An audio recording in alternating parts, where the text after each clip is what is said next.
Good afternoon, everyone. Welcome back to Coffee Connections. My name is Seth Weiner. I'm your host, and I am also your auctioneer. It's a pleasure to have everyone joining us today. I've been really enjoying these Coffee Connections, meeting so many amazing individuals that are innovators in our community, in our nonprofit sector. And the last 2 months have just been great. Today is another fun edition. I'm excited to share and introduce this organization to you all. So let me go ahead and start off by saying Andrea, Jaron's going to be joining us, the Executive Director of Second Helpings Atlanta. Now, she's got a passion for helping others, and that's very apparent in her. This was very apparent in her childhood when she would hold neighborhood carnivals to raise money for charities. Now, I got to say, I know someone just like that. As an undergraduate, she volunteered for a suicide prevention hotline, and during law school, donated her time at a free legal aid clinic. And she's quoted as saying, she's always felt like she wanted to make a difference. Now today, she's the executive director of Second Helpings Atlanta. Andrea is building on a successful career in service. She's inspired by the opportunity to create change by helping people think in new ways about food waste and its environmental impact. She's from Detroit, and she went to the University of Michigan, and she is here in Atlanta making a big difference. So please, ladies and gentlemen, join me in welcoming Andrea. Hi, Andrea. Hello. How are you? I'm doing well, Seth. How are you? A little behind today, but doing okay. Doing all right. So before we talk about your organization, we always talk coffee because it is Coffee Connection. So this is our chance to do a little coffee talk. Do you happen to have a coffee mug? Well, I don't have a mug, but I have this. Let's take a look at that. What do we got there? So, because I drink cold brew, so I like a cold cup. Oh, that answers a question of mine coming up. So. Okay, sorry. Oh, sorry. No. That's good. That's good. You're on the ball. So you can put hot in that as well, but you prefer to put cold. You can. I prefer to put it in cold. Yes, and it's from the Sundance Film Festival. Never heard of it. Which year was that though? Was that 20? That's 2020. Was it virtual then? No, it was the last live activity that I participated in. It was in January. So fortunately, it was live, and I'm a huge movie fan, and I went. This was the 5th year that I've actually gone, and this time I got a cup. Hey. So let me ask you a question though. If you put coffee in that cup, do you notice there's an extra film around it? Oh, very funny. Very funny. So I had this conversation this morning with a colleague of mine. We were talking coffee, and I was like, if I like hot coffee and I like French press, but now if I drink it out of a mug like we got right there, it goes. Like I'm like 3 cups, like in 10 minutes. But when you put it in a tumbler like that, you sip it for an hour. Now, is it the same thing with cold? Do you tend to drink it a little slower? Yep, totally drink it slower. And I mean, I really like how coffee tastes, so I do like to savor a cup of coffee, and I don't drink it all day long.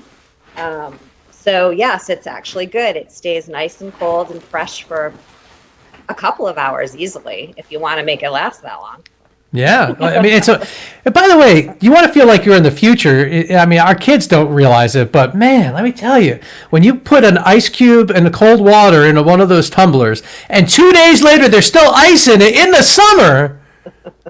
It's true. I mean, come on. What technology is that? We're living in the future right now. There's no doubt. Very true. So speaking of the future, I'm going to go ahead and hand the screen to you. Please tell everyone about Second Helpings Atlanta. Sure, my pleasure. Thanks for having me on today. Second Helpings Atlanta is a hunger relief and food rescue organization. So we pick up surplus fresh food from various food donors throughout the community, like grocery stores or big box retailers, restaurants, large event venue, places, hospitals, all different kinds of all different sorts of venues that have food. And we pick up that surplus food, and we use volunteers to typically do that. They load the food into their own vehicles, and they drive their vehicles to a partner agency who is also a nonprofit organization, and they drop the food off there. And then that partner agency will then distribute the food to their clients. So we are very much a logistics organization. We do a lot of coordinating between where the food is and where the food needs to be. And at the same time, we're a sustainability organization because we keep the surplus food out of landfills. 40% of all food in this country is never consumed. It's wasted. Whoa. And we help to make a very small dent in keeping that food out of a landfill and getting it into the hands of people who are hungry and can eat it and use it. That's amazing. Okay, you hit me with 20 questions in my mind. First of all, are you only servicing Atlanta or with the food, or are you outside of Atlanta? So we're in the metro Atlanta area. There are other food rescue organizations in cities throughout the country. There's no national network of food rescue organizations. And I haven't come across anyone who does things exactly the way that we do. But there's some interconnectivity for sure. But we are in the metro area. Now, you say that you collect the food and then you give it to partnering organizations. Mm-hmm. What are some of the organizations that you would work with in doing that? So we work with lots of different types of entities. We bring a lot of food to the shelters in town. We also bring food to day treatment programs, various nonprofit day treatment programs. There's some community assistance centers that are in North Fulton County. There's one in Toco Hills. There's another in Dunwoody. And so we bring food to them. Anyone who has a food pantry-like setup or some kind of a meal distribution program. And we have over 40 partner agencies. So we're established as an independent 501c3 in 2012. We actually started as a community service project in 2004. Huh. But so over the years, we've sort of grown and changed our relationships with different partner agencies. We serve the Boys and Girls Clubs. We serve some domestic violence shelters. We do a lot on the West Side, a lot in the city of Atlanta. Mm-hmm. And we're, constantly receiving inquiries from other agencies who would like to be getting food. So it's an evolutionary process. Yeah. And I imagine, let's take it back to March 2020, if you can even remember yesterday. Mm-hmm. I remember the news cycle being all about the grocery stores and the produce and all this produce that, the restaurants weren't using it, and there's a surplus of produce. How did you handle that? That must have been a great opportunity for you to be able to not let that go to waste. It was, and it continues to be. So, right around the middle of March, all of our food donor partners were contacting us with changes that were coming up. The grocery stores, for the most part, the grocery stores that we rescue food from have a dedicated program. So they're always setting aside surplus food. And they had a lot more available for us. The restaurants that were closing mm-hmm. had food in their cold storage that was going to spoil, and they wanted it to go somewhere, so they were calling us. They were actively calling you, so you didn't have to do the work of calling them. They Correct. Were aware. That's fantastic. Yep, and they knew to call us, which is really amazing. And same with the large event venues. They had tons of food in their cold storage in anticipation. I think there were a couple soccer games that were supposed to happen. No. It wasn't the soccer games. No. Final Four. Yeah, all the chicken wings. I remember this whole story about national, but this was a real deal. They had all these chicken wings and didn't know what to do with them, right? Yeah. And there was, between State Farm Arena and Mercedes-Benz Stadium, there was a ton of food. And so they called us and we mobilized our volunteers. We do have a truck. We had one truck at the time. Later on, Mercedes-Benz USA donated 5 Sprinter vans for us to use. Nice, so we good. had more vehicles over the last several months. But we just mobilized whatever vehicle we had, and we contacted our partner agencies and said, we have food for you, we're coming over. And they said, great, we'll take it. And so, yeah, it was very, very crazy from, I would say, the middle of March until about the middle of April, with really trying to help people in more of the 11th hour instead of the regular plans. Because typically with food rescue, we have 150 scheduled routes every single week. So it's not the last minute calls, it's planned. We know that, Trader Joe's in Sandy Springs is going to have food on a Monday and we need to be there at 7:30 in the morning. We'll go get that food.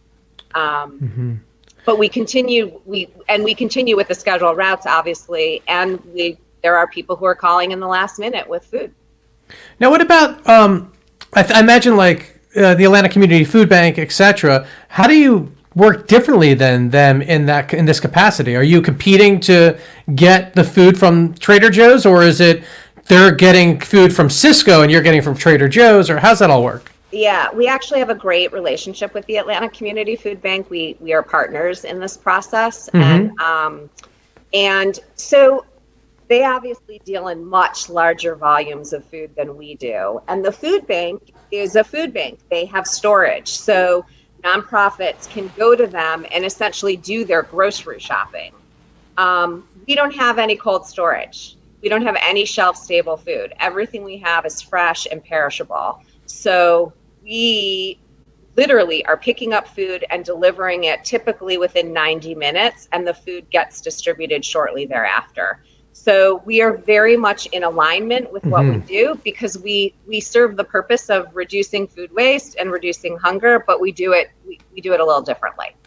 Now, you talk about the events, like a major event at the Mercedes-Benz, but I mean, do you also like the Horowitz bar mitzvah and they're going to have a ton of extra food? Do you work, is it scalable or?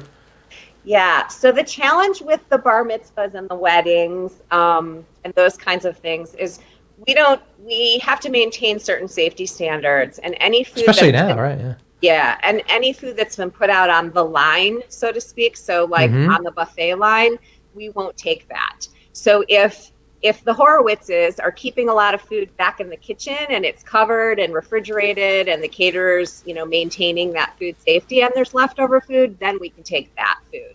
But once it's been put out on the buffet for all of the guests to enjoy, we won't touch that. Got it. So do you partner with the music festivals that take place in town and kind of help out with those, especially like the backstage catering? Coming from the event industry, I know what goes on back there, and there's a lot of food that at the end of the week, it's like, end of the weekend rather, they close up that Cisco truck. I'm like, well, where's that all go? Yeah. So actually, I know that you have some connections in those places, and I was hoping that at some point in time, offline, perhaps we can talk about the future world when music festivals start again. We actually rescue food for Taste of Atlanta, the food festival. Oh yeah. That would have been held this last weekend. And we do a little bit with the music festivals, but not as extensively as we really could and should. Some of it is a function of bandwidth. Honestly, like, it's a big undertaking to do.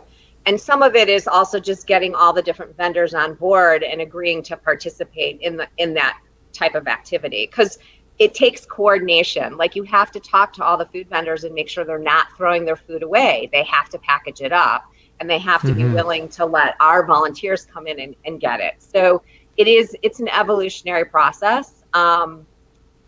I will tell you, we just established a relationship with Sierra Nevada Brewing. And, oh, cool. Yeah, super, super excited about them.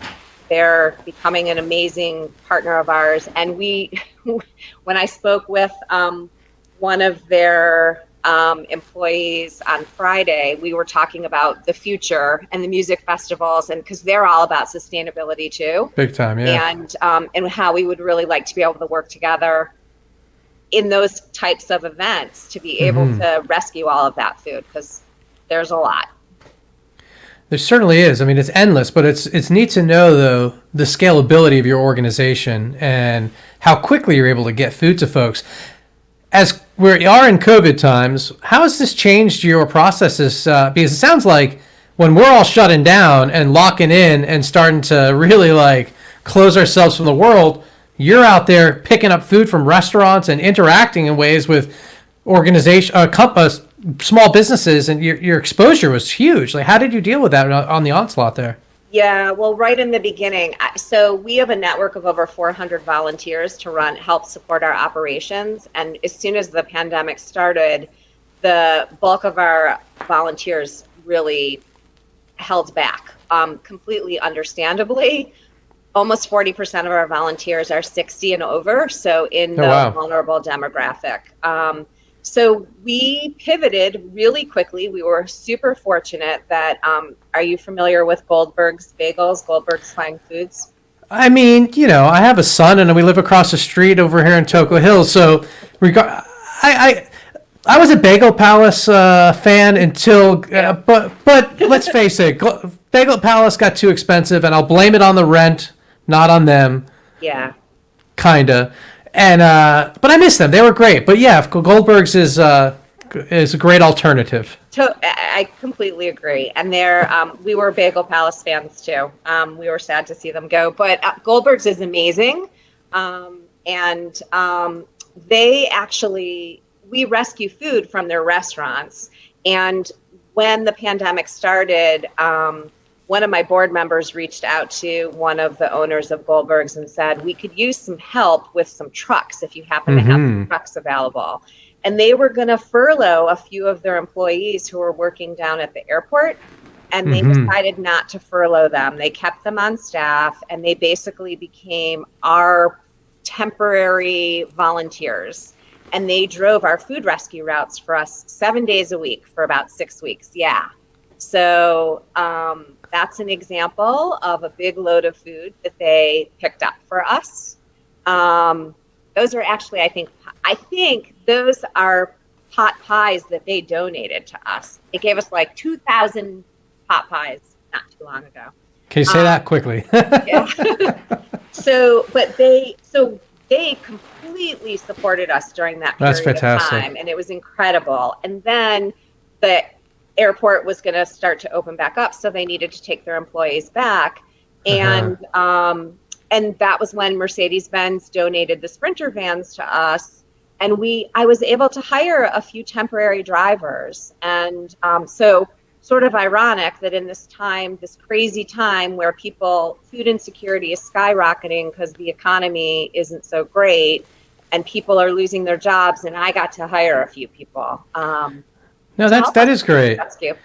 That's something that I've been learning on the doing these coffee connections is I was talking to actually Goodwill a couple episodes ago, and one of the points Keith brought up was a lot of people are saying, we're losing jobs, but the reality is, as we're losing jobs, we're actually creating new jobs, and what you just said is an example of that. Now, it's not. I'm not saying things are perfect by any means, but as things are falling, let's take a moment and realize there are things that are opening up. And so you just have to be creative and have to look out there to see. So like this example, I mean, if you have a van and you can help out, you go to the website.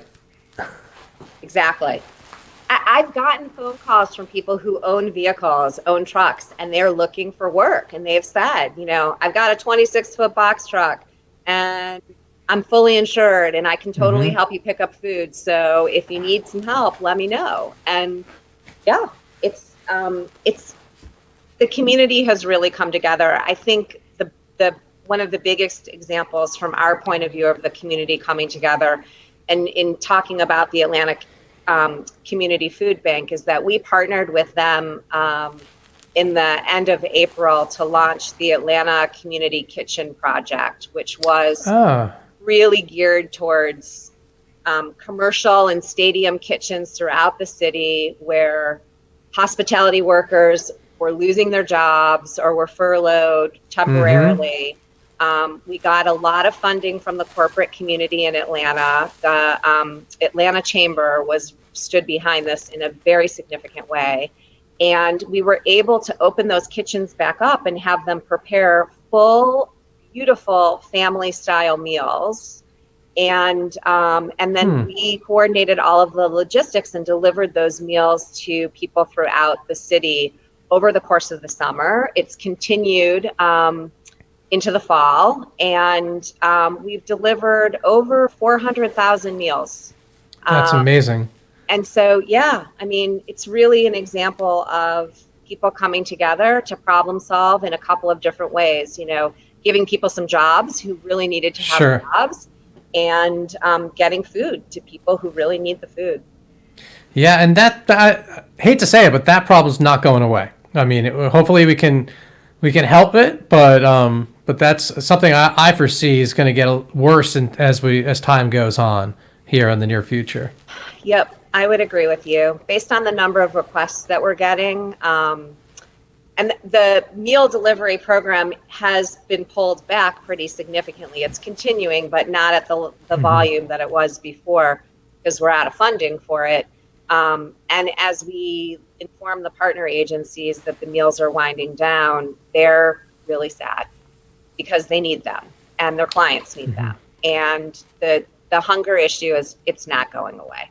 It was here before, right? It was here before, and it got worse, and it's going to be here after. Yep. You mentioned funding, so I want to kind of shift gears to fundraising. Where do you get the funds to do this sort of stuff? Is it direct donations? Is it sponsorship? Is it foundational support? What's the main means of fundraising? The main means of fundraising for us is really through foundation and individual giving. Historically, we've had a good amount of corporate partners. A lot of the corporate funding went away this year. A lot of the corporate entities have their funds earmarked to be donated towards the end of the year. And so the pandemic started in the early part of the year. And so those coffers really were used up for other purposes. So the foundation support has been really, really impactful for us, and individual donations have definitely gone up. We historically have had a couple of events. We had an event that we were planning to do. Actually, just looked at my calendar. It was supposed to be on Sunday. Oh, wow. We were not big into events at this stage of the game because we're still relatively new and small. But what we were doing was an event called River Feast that was held at one of our board members' homes. Her house is on the river. Oh, nice. Beautiful.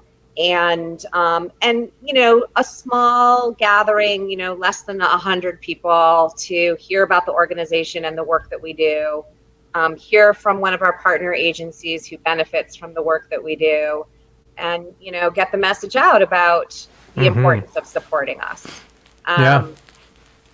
Now that we're in this new world, we are, and you mentioned music festivals. I mean, we're sort of tossing around a bunch of different ideas that we could potentially make happen in 2021 in the virtual space. Because it's too uncertain to be able to plan something in person, I think, for next year.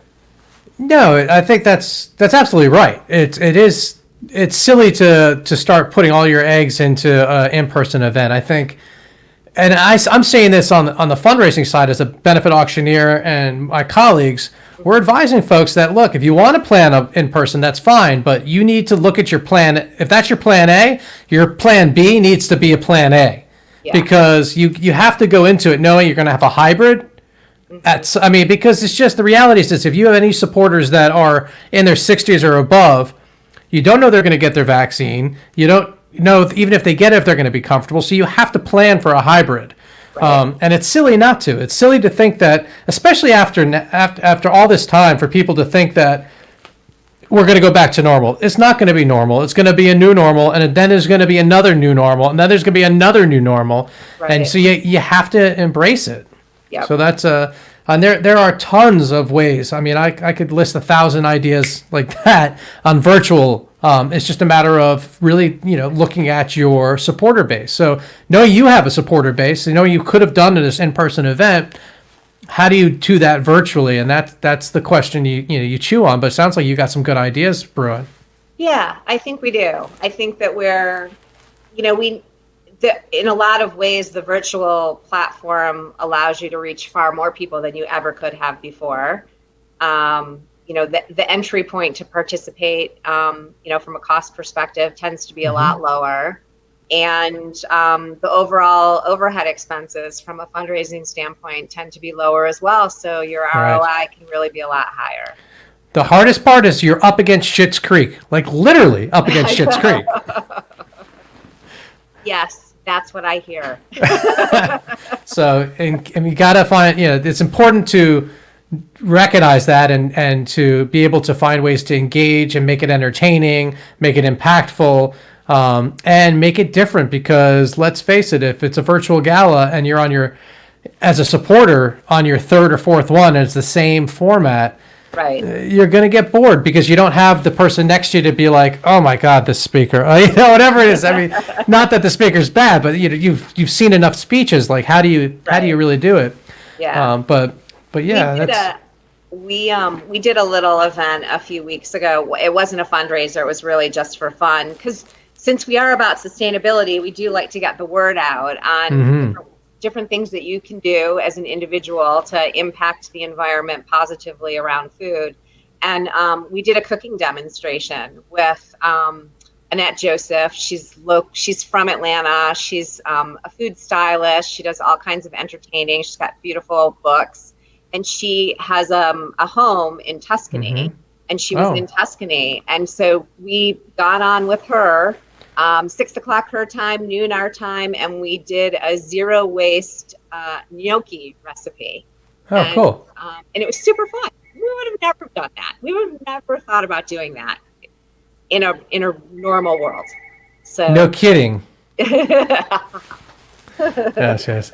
Well, that's cool. Yeah, I mean, and there's so many ideas like that. It's about embracing those and making them exciting. I mean, when you said Tuscany, I was sure you were going to say a wine pairing, but at 12 in the afternoon, maybe not the best idea. Who was drinking? We weren't. Yeah, that's right. Oh, that's fantastic. So you mentioned foundations. What foundation is, or what foundations are the ones that primarily support you the most? We have a great relationship with the Arthur M. Blank Family Foundation. They're a great supporter of ours. The Glenn Foundation also. We receive funding from various corporate foundations, Mercedes-Benz, LexisNexis. Cisco actually gives us some funding. Well, that's wonderful. So yeah, we received emergency funding from the Community Foundation of Greater Atlanta and the United Way, and we have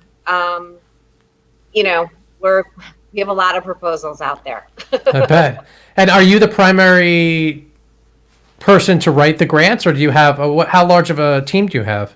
We're a really small team. We're a staff of 7. 4 people are fully dedicated to operations in the Food Rescue Network. And then there's myself. I have someone who does a little bit of program coordinating, and she manages our social media, and she does do some grant writing.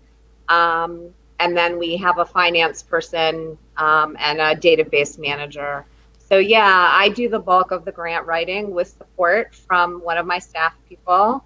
And the marketing and communications, and the story of nonprofits. Their budgets are lean, and so you got to do everything. Hey, I always say they run on a hamster wheel budget. Yes. Yes, gotta keep it rolling. And you founded this organization? I did not. No. Oh, okay. No. I became the executive director just a little over a year ago. Okay. Yeah, that's right. Yeah, it was founded in 2004 out of Temple Sinai. Got it. Okay. Interesting. Okay. And since your time, you've been able to implement a lot of new programming? It's funny. I started in the end of September of last year. So I had, four and a half solid About months. 4 months, yeah. Well, and then you got hit with COVID, so then you had no choice but to make new programming. Exactly. So for, as crazy and stressful and tiring as this has been, it's presented a lot of opportunities, quite honestly, to really hone in on what our mission is all about and what we're really, really good at, so that we can provide this service to the community. Awesome. Well, you are a very busy lady, so I don't want to take any more of your time. But before we go, was there anything else you wanted to share about the organization? Anything coming up or anything like that? Well, we're always looking for volunteers. So anyone who's out there listening, if you're interested, go to our website, secondhelpingsatlanta.org, and click on the volunteer button and sign up. It's really easy to volunteer for us. It's a socially distanced activity because you are in your own car and you don't have to bring anybody else with you. And the food, you need to be wearing a mask. The food is in a place where anyone who you're coming into contact with is wearing a mask as well. So there's a lot of care that's given to that. And just go to our website and explore and see what we're all about. That would be great. Awesome. And again, that website's right down there, folks, secondhelpingsatlanta.org. And then I always close by having my guests recommend a future guest for the show. Is there anyone that you'd like to, organization, an Atlanta nonprofit organization, that you'd like to recommend? Sure. Future one. My pleasure. There's an organization called Helping Mamas, and the executive director there is Jamie Lackey, and they operate similar to us in some ways. They provide baby supplies to mothers, and they deliver them. They pick them up, they deliver them. They have a warehouse also, so they can store things. But they are doing an incredible amount of work right now during this time, especially because of the economy. And they're a real grassroots organization. Jamie's terrific, and I think you'd enjoy talking about them. I think so. And I mean, I have a fundraising idea for them, the Pamper Parade. That's a great idea. That'd be great.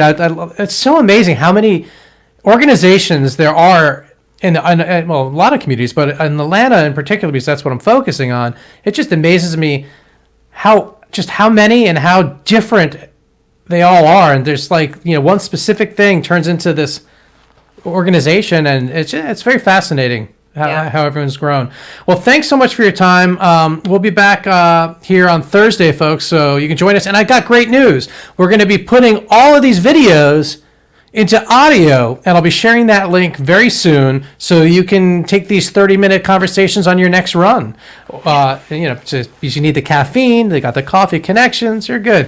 All right, thanks so much, Andrea. Have a wonderful day, and everyone, we'll see you again soon. Thanks, everyone.